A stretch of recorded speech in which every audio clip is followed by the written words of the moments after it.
Televisión de calidad con sentido público. Universidad de Antioquia Televisión.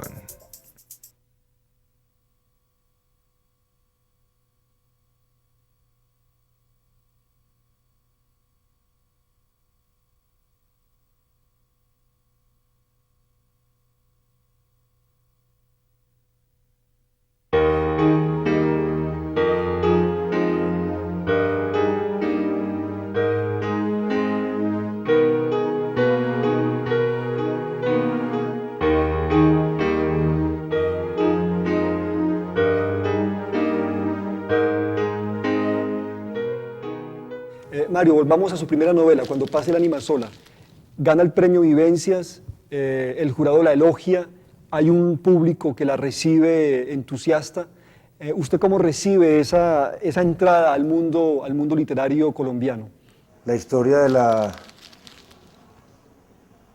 de toda la parte que tiene que ver con el premio Vivencias, básicamente surgió de un aviso de prensa que le pasé en algún momento a mi papá, en alguna manera retándolo a que participara en el concurso. Entonces le dije, bueno, entonces te voy a probar que no me da miedo, vamos a mandarla. Saqué la novela, el único original que tenía, cuando eso no había todavía computadores. Le dije, por favor, sácale 3 copias para que la mandemos. Entonces la vio y me dijo, no sirve. Y le dije, ¿por qué? Porque aquí dice que necesita doble espacio y esto está en un espacio. Le dije, deja de ser tontico, si la novela es buena, inmediatamente el que la lea, empiece a leerla, le importa muy poquito que tenga un doble espacio o no. Recuerdo que cuando discutíamos la posibilidad de varias obras que merecerían un puesto destacado, me llamó la atención la más mal presentada de todas, la más rayada y corregida, la más mal encuadernada. Él pegaba hojas en la parte trasera de las hojas, corregía a mano, o sea, era un texto en alguna manera complicado de leer. Para mí fue una sorpresa muy grande porque yo no esperaba. Y para los medios fue todavía más sorpresivo porque cuando llamaron a la casa a preguntar por mí, dijeron, ¿está en la finca? ¿Cómo así que en la finca? Sí, él tiene fincas en Urabá. Entonces a los periodistas les pareció pues, muy notorio, muy inusual que un ganadero y un bananero escribiera literatura y se hubiera ganado una obra.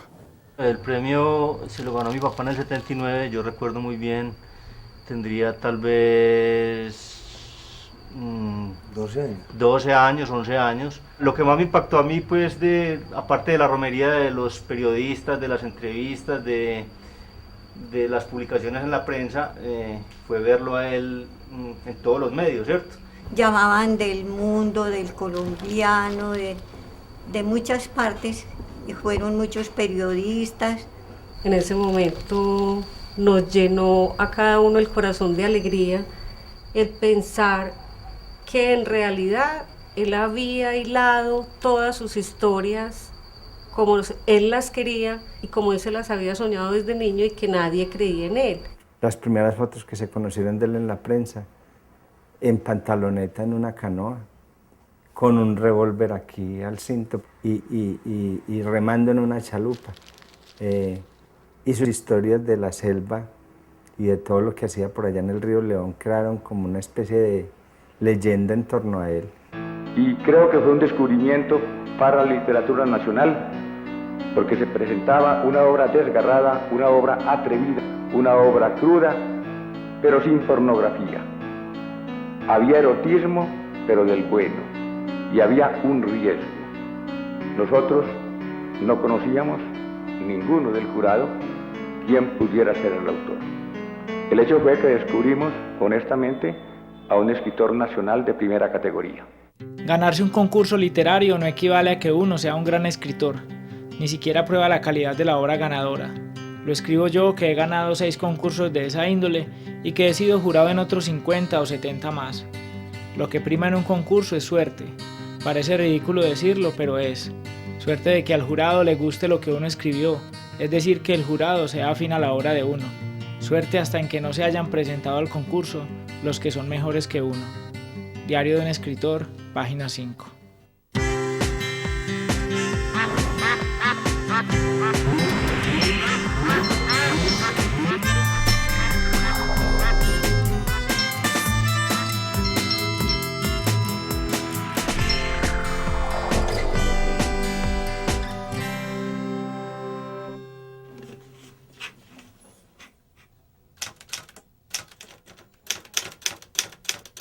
Se llamó Luis Mario Escobar Velázquez y nació en Támesis, Antioquia, en 1928. Fue el hijo mayor de 2 maestros de escuela y tuvo un hermano y una hermana. Él aprendió a leer muy temprano, casi solo. Él autodidacta desde que empezó.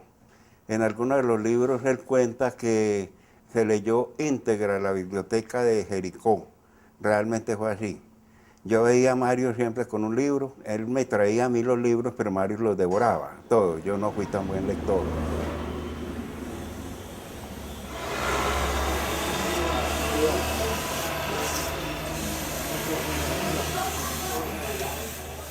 En el año 2002, pues yo tenía mucha inquietud por la literatura y por circunstancias de la vida. Alguien me comentó de que en la Universidad de Antioquia dictaban unos talleres literarios. Y llegué hasta la universidad y entré a los talleres literarios que dirigía Mario Escobar. Un camión llevaría hasta el mismo Pereira las escasas pertenencias a la familia que había hacinadas y pobre. Viendo las cosas así desnudas, los colchones con manchas dobladas, mesas y taburetes con patas carcomidas, entendí de pronto que éramos pobres y que a esa pobreza se la leía en el uso prolongado de las cosas. Mario lo conocí a comienzos del año estudiantil de 1943. Yo estrenaba primero de bachillerato. Él ya iba a comenzar segundo. En esa época era muy común unas revistas con historietas, más que todo de aventuras. Recuerdo revistas como Pipaf, Fenómeno, una que llamaba Historietas, en Leoplan, que era una revista muy buena, cubana, si mi memoria no falla, el Peneca. Entonces, entre él y yo empezó primero ese intercambio, y ya después pues fueron saliendo afinidades a flot entre él y yo, y ahí se fue estrechando esa amistad. Apenas iniciado el bachillerato, su padre lo sacó del colegio y lo puso a trabajar haciendo diligencias en varias tiendas. A Mario y a mí me pusieron a repartir leche por Pereira todos los días a las 5 de la mañana. Ya repartíamos la leche y llegaba el pan y lo repartíamos. Sí, un triciclo, eso que llamamos un triciclo para llevar cajas. De su cajoncito adelante bajito, ancho y pedale duro, porque imagínense cuánto pesarían unas canastas con botellas de leche. Cuando uno lee Cuando pase la ánima sola y empieza a enterarse de cómo planean la castración de José Luis, uno se da cuenta que esos personajes son muy animalescos en su instinto, sin duda alguna, pero también en la manera en cómo maquinan esa castración. O sea, uno está frente a una acción completamente animal y bestial. Alguna vez yo oí en una emisora que habían en San Joaquín capado a una persona que la habían llevado para el hospital, que casi se muere de tétanos y todo, pero no sé si Mario retomaría esa información para José Luis o realmente existió. Era un individuo desdoncellador de doncellas, inveterado, y no tenía ninguna consideración después con las mujeres después de que las usaba y las tiraba. Entonces había cometido ese acto en 6 o 7 veces en la región, tenía hijos que no reconocía, etc. Y la moral y las costumbres, la ética de esa sociedad no toleraba a un individuo como ese. Entonces, en vez de matarlo, lo inutilizaron. Me parece muy bien hecho. Así Volveríamos a hacerlo. Sí.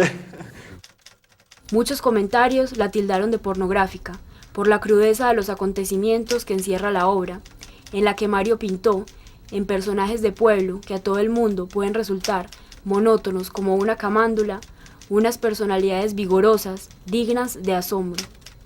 Es una novela que hace temblar el piso. Yo me imagino que usted escribía antes, había deseos de publicación que de pronto no resultaron. Yo quisiera preguntarle si usted tuvo, en esos 50 años antes de la publicación de la primera novela, un momento revelador en que usted se dijo, voy a ser escritor, voy a escribir esta novela. Yo fui periodista por mucho tiempo. Yo dirigí el semanario Lanzadera de Coltejer. Era tal vez lo más importante de la época. Tiraba 5.000 ejemplares semanales. Y en él escribí muchísimo y me fue una escuela excelente porque aprendí uno a escribir a horas fijas para entregar a determinado momento fijo también. Lanzadera era una revista empresarial de Coltejer. Hace parte de una época muy hermosa de las empresas porque no solo Coltejer tenía revista, sino que Fabricato tuvo por esos años la revista Gloria, Peldar tenía revista, Tejicóndor tenía revista, había columnas sobre seguridad industrial. Se destaca las actividades deportivas de los obreros de la fábrica que eran ciclistas, que jugaban ping-pong o ajedrez. Se daban como consejos a la mujer en general. Y también había páginas literarias. Publicaba cuentos con nombre propio, publicaba cuentos bajo el seudónimo de Alain Calvo. Nosotros nos aficionamos a la revista Selecciones del Reader's Digest. Y en uno de esos números hay un artículo que, si mi memoria no falla, es de André Malraux, el escritor francés, en que él habla de mi maestro Alain. Y Alain era un filósofo francés contemporáneo, pues de la época. A él le gustó mucho, tanto el personaje como el nombre, el Alain, y ahí mismo se lo embolsilló, y ahí salió Alain. En algún modo estoy vinculado a la obra escrita y el personaje Alain Calvo, que se sucede en distintas obras, es un trasunto mío. Es decir, ha sufrido todas las modificaciones que sufren otros personajes al ser escritos, pero en la base soy yo. Después la vida de Alain cambió radicalmente. Había estado haciéndoselas de escritor subrepticio los fines de semana, hasta que no se aguantó más las tristezas que le suponía dejar sus papelotes los lunes temprano para irse al trabajo, y entonces tiró todo por la borda. Para los demás dijo que tenía la ilusión de ser capaz de montar una finca y que se iba con ese fin a una tierra de colonización, pero por dentro tenía el fin premioso y oculto de tener tiempo y tranquilidad para escribir. Toda esa gente, página 307.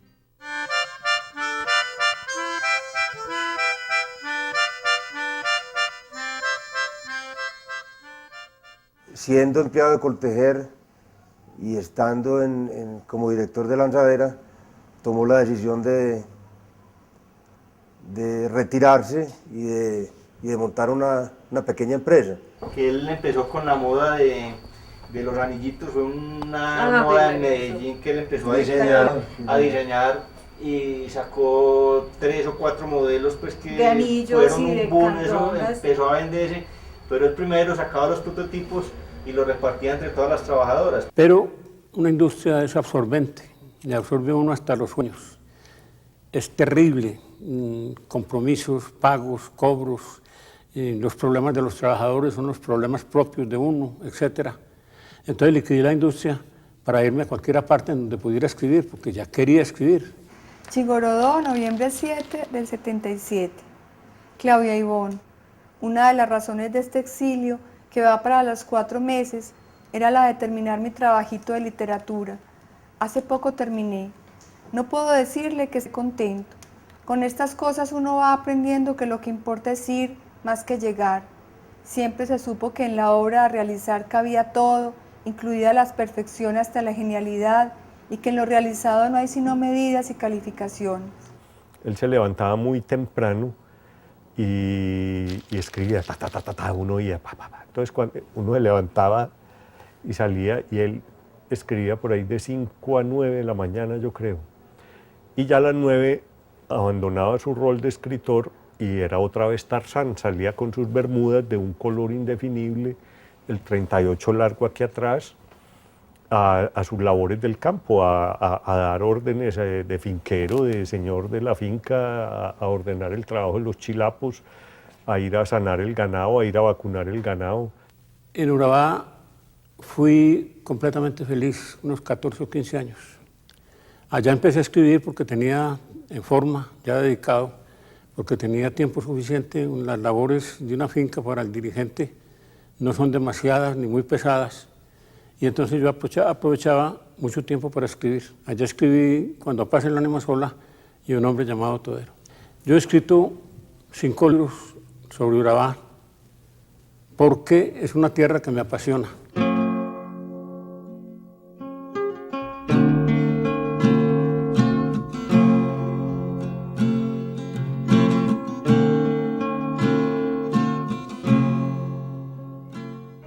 Cuenta como la historia, pero como desde una perspectiva humana, pues no como en tal fecha pasó tal cosa, sino que es como la historia en verdad de una persona, porque por ejemplo a mí me pasaba mucho que uno como que sabe qué pasó con los conquistadores y todo, pero uno no se lo imagina, porque uno es súper diferente cuando uno ya se imagina la historia de alguien, qué fue y qué sintió la persona y cómo era eso, pues cómo era de raro como encontrarse con unas personas con las que no tenían nada en común. Que el proceso que se siguió para leer Muy Caribista es un proceso muy parecido a lo que hacemos en el colegio. No era un texto para ser evaluado, como normalmente se evalúa en el colegio, sino para que lo disfrutaran.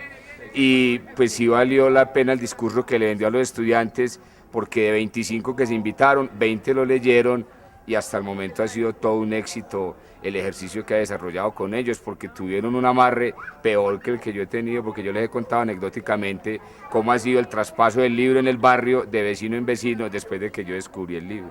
¿Cómo fue ese trabajo de investigación histórica para escribir esta novela? Yo contraté con Univán una historia de Urabá desde 1504, que cuando llegaron las primeras naves al Golfo de Urabá, hasta 1980, y la terminé, la entregué y me la pagaron. Para eso debí leerme unos 150 libros. Entonces decidí escribir la novela para mostrar lo asquerosos que fueron esos tipos. Y todo en la novela es histórico, exceptuando obviamente el personaje principal que tiene de novela y amoríos de ese tipo, etc. Casi entero el día metido en la melancolía, como en una piscina. Una melancolía viscosa.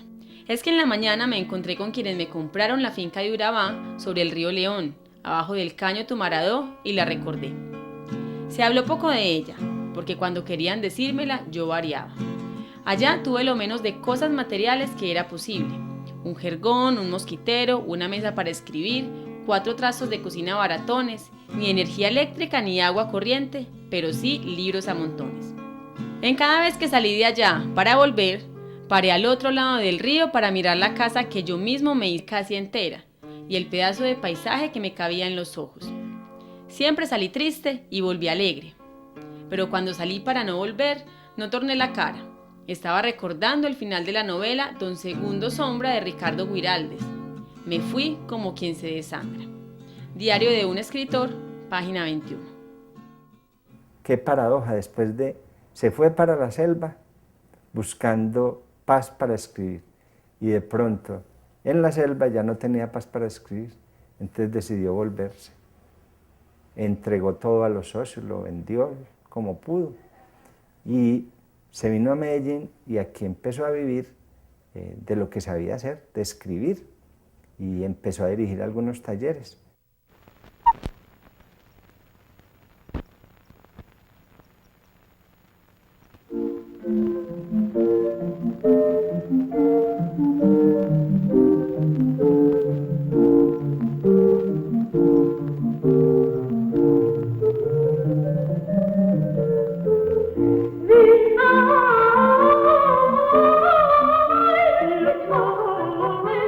Me parece que Mario, digámoslo, no era el tipo de persona para para hacer ese personaje, digámoslo como personalidad, pero físicamente tenía la fisionomía y realmente no tenía que hablar nada. El Señor te guarda a su sombra y está a tu derecha.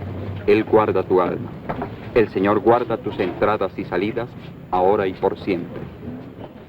Solamente le acompañaba a la mamá, pues a su esposa en el cementerio, y escribía en la lápida alguna cosa y simplemente era una figura, digámoslo, de presencia, hacía presencia únicamente. Señor Jesucristo, Rey de la Gloria, preserva a tus fieles difuntos, líbralos de las fauces del león, que no los trague el abismo, que no caigan en la tiniebla, que San Miguel el abanderado lo introduzca en la luz sagrada, que en un tiempo prometiste a Abraham y a su linaje.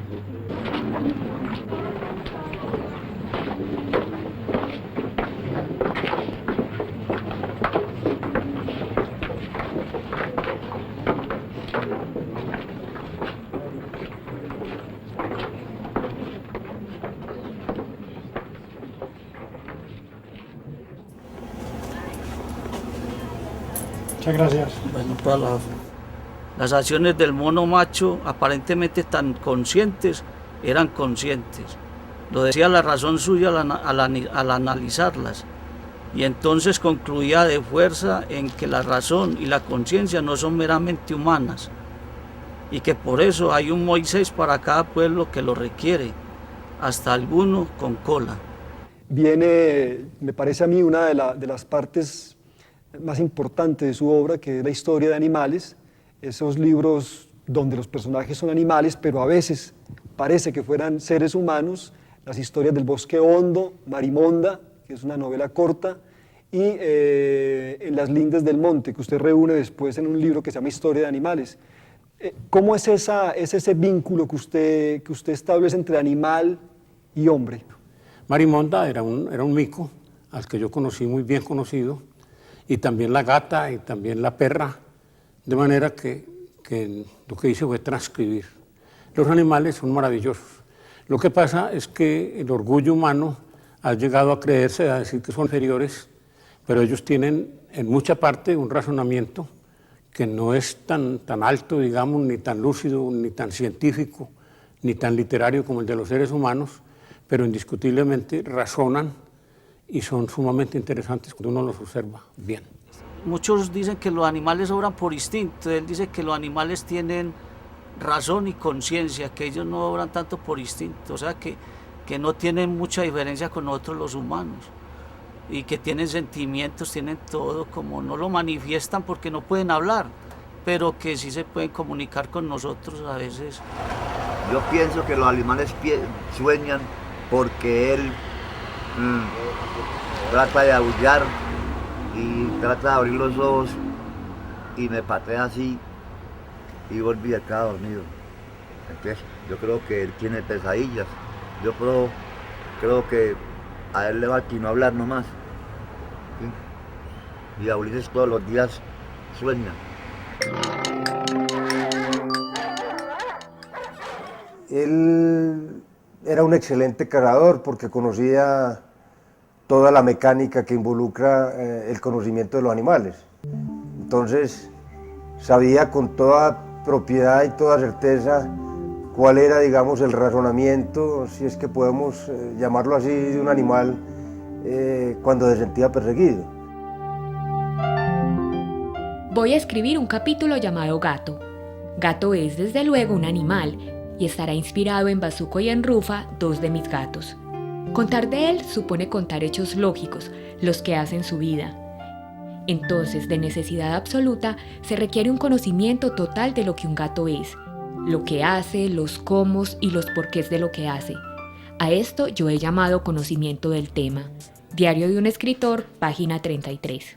Un día de rutina de Mario, levantarse tipo 6:30 de la mañana, darse un baño, prepararse un café grande con mucho azúcar, muy oscuro, que le iba a servir pues para estar toda la mañana en la oficina. Se subía al segundo piso donde tenía el estudio, se sentaba en su escritorio a escribir en su agenda, porque le gustaba mucho tomar las notas en su agenda con su propio puño pues.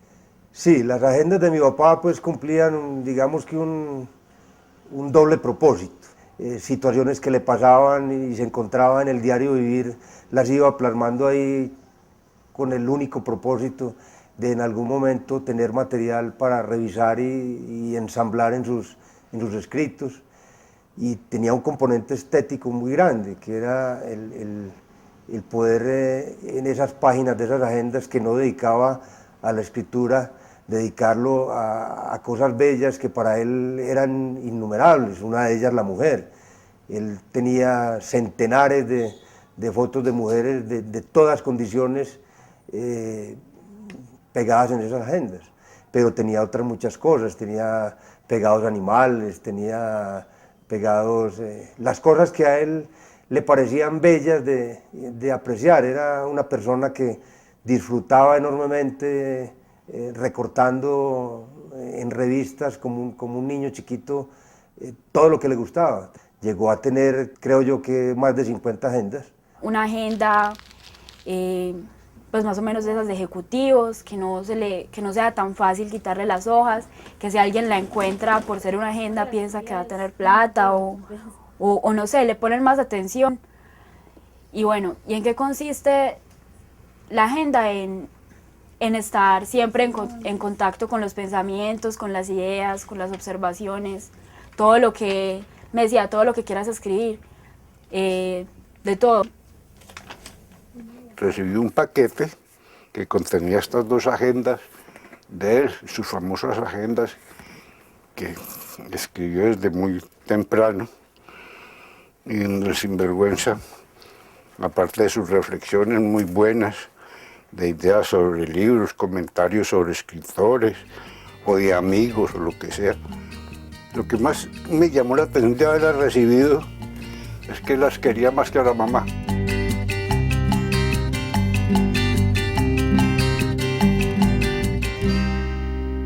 Volvamos a la labor como tallerista, como director de talleres de la Universidad de Antioquia, del Politécnico, de la Universidad de Medellín. ¿Cuál es el balance que usted hace después de esta labor de más de 20 años? 23 años. De estar en contacto con jóvenes escritores. ¿Cuál es el inventario que usted hace después de todo ese tiempo de trabajo con la ciudad? Mi abuelo nos escuchó siempre atento, mirando hacia alguna parte de esas aulas enormes de reuniones de médicos. A muchos les daba pena leer esas cosas que necesariamente tienen que ver con la vida personal, como a mí. Pero mi abuelo también daba de su parte, puesto que también leía fragmentos de sus agendas, con esa voz de tanta fuerza en las palabras que a veces parecía contener ira mezclada con una enorme ternura. Los talleres eran esencialmente técnica, con mucha lectura y mucha escritura en el cual se corregían los defectos del individuo, del idioma.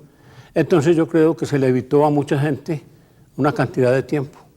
Es todavía muy temprano para ver los resultados. La obra mejor de los escritores se escribe en su madurez.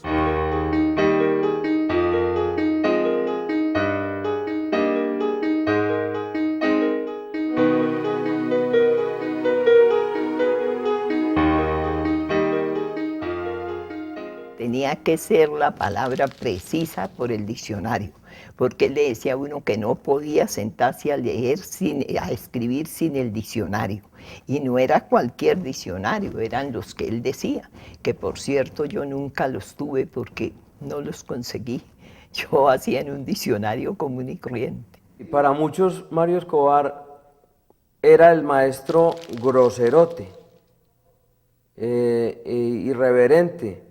No le importaba aplastar aparentemente al alumno, pero él no aplastaba al alumno, él aplastaba los trabajos malos. Él decía, eso no sirve, bótelo, haga otro.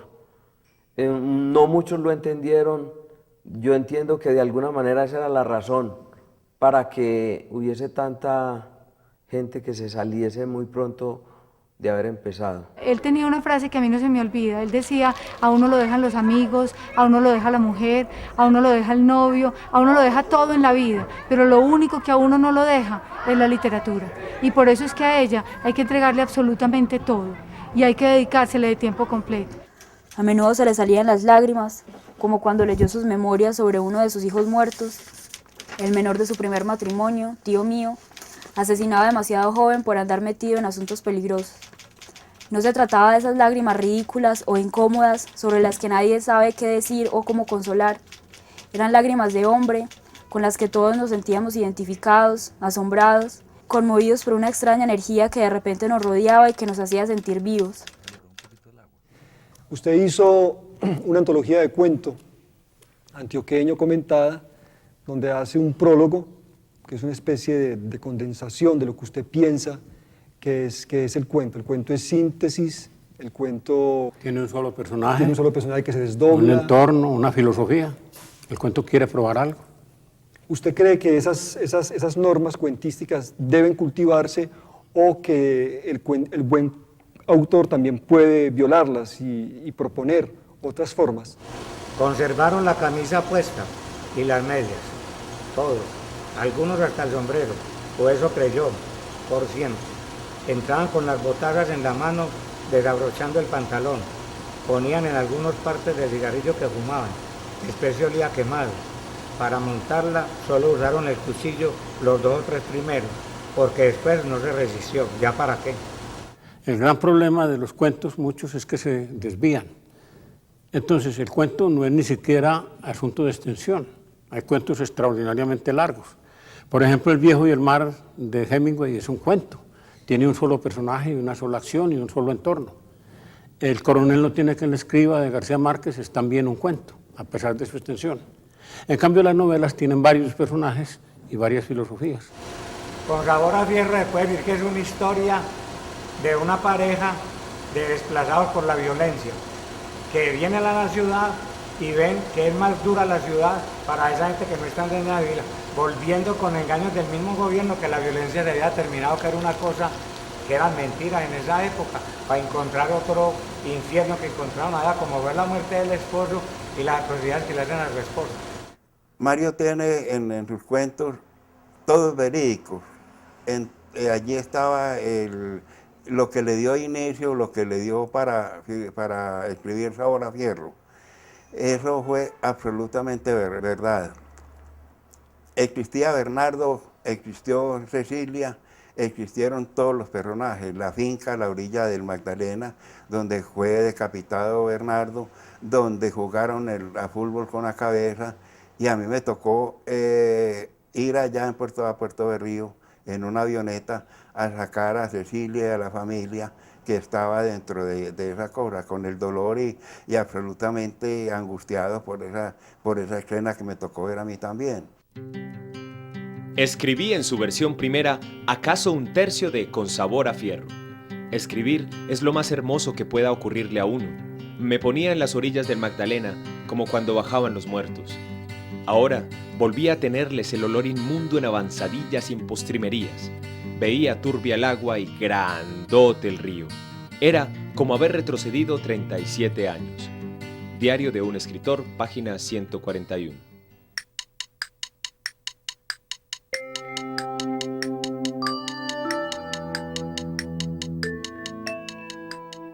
Y mi papá se acostaba, organizaba el respaldo de la cama con un par de almohadas y empezaba a leer. Y uno pues, podía tranquilamente estar seguros que daban las 11, las 12, la 1 de la mañana muchas veces, 2 de la mañana y la luz del cuarto estaba prendida y él estaba leyendo. El otro día, buscando en mi biblioteca, me encontré El oro de los tigres de Borges. Y resulta que me lo había prestado Mario y nunca se lo devolví, afortunadamente. Y entonces me encontré la forma de cómo Mario leía, las traducciones que hacía de los epígrafes en inglés que hacía Borges, las concordancias que hacía. Entonces en cada verso hay una nota de él que dice remitir y ver otro poema. Si mi papá consideraba que la estructura del texto no estaba bien, lo corregía. Cuestiones de ortografía también. Y críticas a los autores, es decir, si le parecía que un texto era estúpido, no dudaba en escribirlo.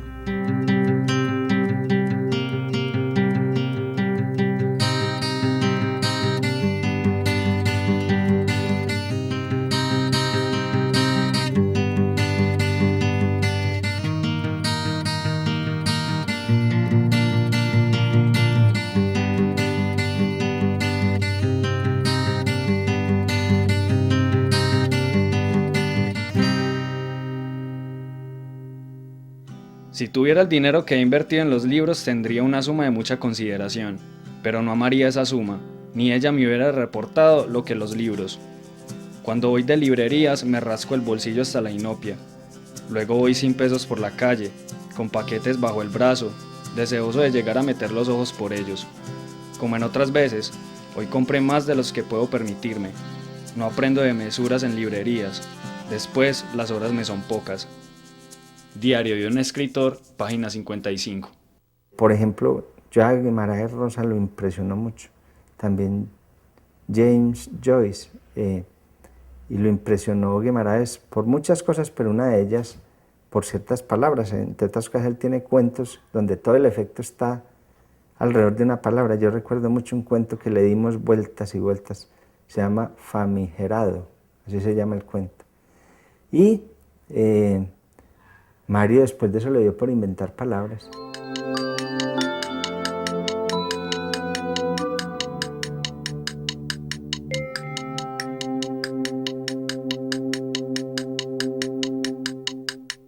Lo dominante en Mario no es la costumbre, sino que lo dominante en Mario son los personajes y las historias que esos personajes viven. Y los dramas, digamos, de soledad, de enfrentamiento a la naturaleza, del amor y el desamor, de la violencia, de la muerte. Esos son los grandes temas. Y le cuento que nada importa, Claudia, sino escribir. Me parece que ni triunfar importa, y sin que yo haya triunfado ni lo parezca, es o debe ser hasta molesto y cansón si viera, porque escribiendo es uno como una llama que arde, limpia y pura, en medio de la placidez arde devota para sí misma, con el fin único de arder, y uno no ve sino su propia luz, y no siente sino su fuerza de arder, y no hay ninguna otra razón de ser que la de ser llama. Claudia, ¿cómo es de bello eso? Y ver esos últimos días de Mario era ver sencillamente la desolación que nos la transmitió obviamente. Él no hablaba, subía cansinamente 3 pisos y nosotros 3 pisos cansinamente, casi que imitándolo o aprendiendo de que la soledad duele. Yo digo que a Mario lloraba subiendo esas escalas. Allá nos reuníamos, nos preguntaba, ¿traen para leer? Si no habíamos traído algo, decía sencillamente vámonos, el taller lo hacen ustedes. Pero en la mañana del 16 de abril